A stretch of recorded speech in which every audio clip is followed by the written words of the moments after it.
গাছ এতিয়া দেখিব যাব লৈছোঁ এখনে বাঁহৰ হাত লগত উঠিলোঁ দেই গাছ যাব লৈছোঁ চলো গাছ গৈ আছোঁ দেই পূজা চাবলৈ পাই গ'লোঁ এই ডিপু মানে তেল ভৰাই লওঁ নহ'লে খোজকাঢ়ি যাব লাগিব স্কুটিত তেল নাই এতিয়া ধুনীয়াকৈ তেল চেল ভৰাই লওঁ তাৰপিছত ধুনীয়াকৈ পূজা চাবলৈ গৈ আছোঁ তেল চেল ভৰাই এইফালে আহি গৈছোঁ কিন্তু বেয়া লাগি যায় গোটেই পূজা মণ্ডপ কেইটাত কেৱল জুবিন দাৰহে গান কি যে হ'ব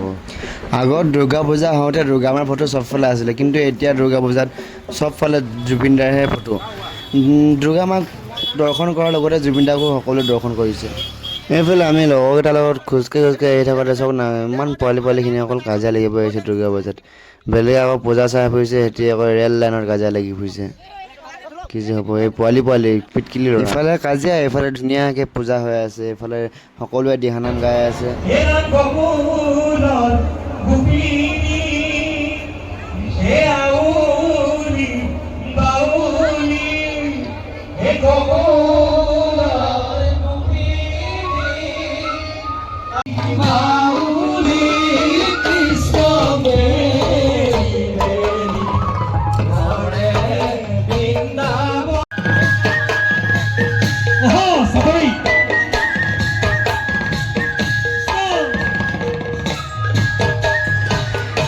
এতিয়া আমি ডিগবৈ কোনোবা এটা মণ্ডপত গল্ডেন জুবলি পাতিছে তালৈ আমি আহি গৈছোঁ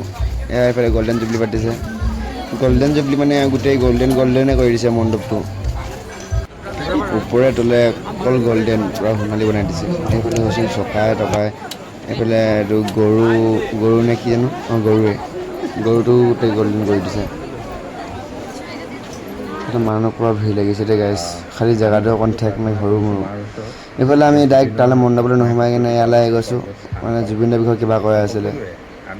এতিয়া গীত পৰিৱেশন কৰিব নেকি জুবিন দাৰ ভাগৰ ল'ৰা এটাই চাওকচোন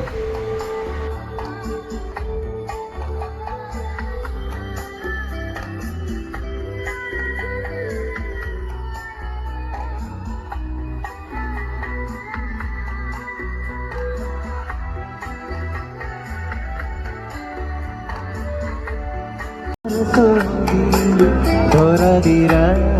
গোপনে আহি তুমি যেমন এইফালে গোটেই ভিৰ লাগি গৈছে এতিয়া আমি তিনিটা ওলাই আহিলোঁ এই দুখনমান ফটো মাৰো গৈছে মাৰি লওক ফটো মাৰি আছে ফটো মাৰি আছে কেমেৰামেন এইফালে এতিয়া ফটো চটোবিলাক মাৰি আকৌ মণ্ডপলৈ আহি গ'লোঁ মানে এতিয়া ভিতৰলৈ সোমাই গৈছোঁ মজা লাগি গৈছে চবফালে গল্ডেন কৰি দিছে কি ক'ম মজা লাগিছে কৈছোঁ নহয় ক'বলৈ ভাষা নাই এইফালে এতিয়া ময়ো দুৰ্গা মাৰ ফালে চাই কেনে আশীৰ্বাদ কৰিছোঁ যাতে মই ভালকৈ কামবোৰ কৰিব পাৰোঁ যি কাম কৰোঁ যাতে ফল পাওঁ গাইজ লগতে ছোৱালী চাই ফুৰিছে মোবাইলত চাই ইফালে ঘৰৰ ভিতৰৰ পৰা ছোৱালীজনী চবকে ভয় খুৱাই ফাইনেলি গাইজ বহিব পালোঁ আৰু এতিয়া কেইঘণ্টা ৰখিলোঁ আমি 2 ঘণ্টামান ৰখিলোঁ তাৰপিছত এতিয়া বহিব পাইছোঁ চব এটা বহি আছে এতিয়া ফাইনেলি খাবলৈ পাইছোঁ আকৌ কি খাই আছে দেখা গাইজ ফাইনেলি আহি গ'ল আমাৰ খানা বেলেগে মানে দোকান চলি কি কয় চাওমিন ফ্ৰাইড ৰাইচ কিন্তু আমি এইবিলাক বেলেগ বস্তু খাব আহিছোঁ দেই ভাত সুধিছিলোঁ বাৰু ভাতটো নাখালোঁ বেছি হেভি হৈ যাব ন সেইটো কাৰণে এতিয়া ঘৰলৈ গৈ আছোঁ তিনিটাই আজিলৈ বাই